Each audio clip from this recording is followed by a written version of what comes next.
మీకు 5వ కథలో వచ్చేటువంటి మహారాజు యొక్క పేరు తుంగధ్వజుడు అనేటువంటి మహారాజు.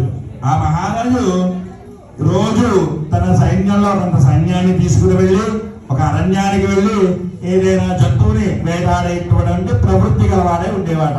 దానికి మునుపు ఆ మహారాజు తుంగధ్వజుడు అనేటువంటి మహారాజు తన రాజ్యంలో ఉండేటువంటి ప్రతి ఒక్కరిని తన సొంత బిడ్డల వలె పరిపాలిస్తూ ఉండేటువంటి ప్రవృత్తి గలవాడే ఉండేవాట.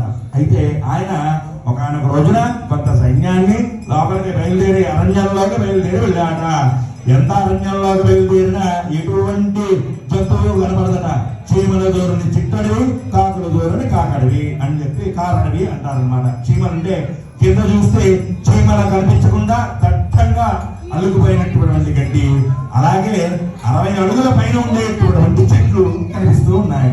అలా చేసినటువంటి ఆయన తెలుసుకున్న ఆయన ఎంత అరణ్యంలోకి వెళ్ళినా ఎటువంటి జంతువు కనిపించకపోయేసరికి తనకు ఉన్న సైన్యాన్నే కొంత చుట్టూరా పెట్టుకుని ఒక అలసిపోయినటువంటి ఆయన సేద తీరుతూ ఉన్నారు. అక్కడకు వేదమంత్రాలు వినిపిస్తూ ఉన్నాయి. వేదమంత్రాలు వినిపించేసరికి ఒక భటుని పంపించి అక్కడికి ఎవరు ఇక్కడ ఏదైనా ఆశ్రమం ఉందా అని చెప్పి చూసి రమ్మనమని పంపిస్తాడు. పంపించేసరికి ఆ యొక్క మహారాజు యొక్క భటుడు చూసి వస్తాడు. అక్కడ అందులో ఉండేటువంటి కోయవాళ్ళు ఆ బస్తీ వాళ్ళందరూ కలిసి అటువైపుగా వెళ్ళిపోతూ ఉండేటువంటి బ్రాహ్మణోత్తముని పట్టుకుని ఆయన్ని, ఓ మహాప్రభు శ్రీ రమాదేవి వీర వెంకట సత్యనారాయణ స్వామి వారికి వ్రత విధానాన్ని ఆచరింపజేయండి అని చెప్పి బ్రహ్మనాథంతో ఆచరింపజేస్తాడు. ఆచరింపజేయడమే కాకుండా వారి చేత ప్రసాదాలు కూడా ఇప్పిస్తాడు. అయితే మనల్ని సొంత బిడ్డల వలె పరిపాలించేటువంటి రాజుగారు మన సమీపములకు వచ్చినప్పుడు మనము తీర్థ ప్రసాదం ఇవ్వడం మర్యాదపూర్వకంగా ఉండదు అని చెప్పి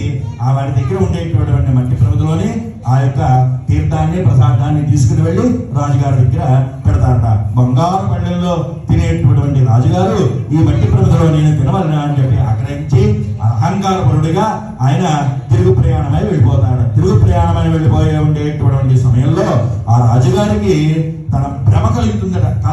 కలొస్తే ఎలా వస్తుందో ఆ రాజుగారికి భ్రమ కలుగుతుందట. ఎలాగా?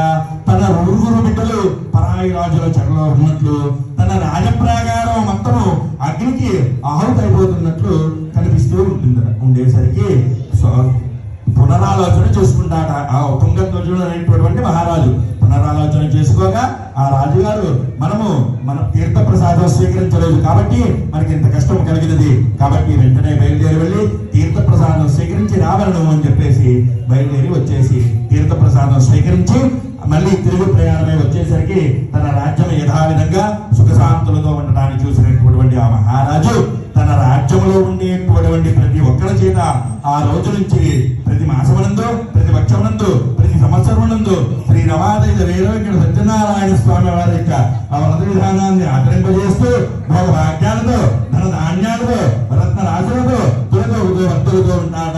ఈ వ్రత విధానాన్ని ఆచరించినట్లయితే సుఖశాంతులతో పాటుగా భోగభాగ్యాలు, ధన ధాన్యాలు, అష్టైశ్వర్యాలు కలుగుగాక. జయ బోలో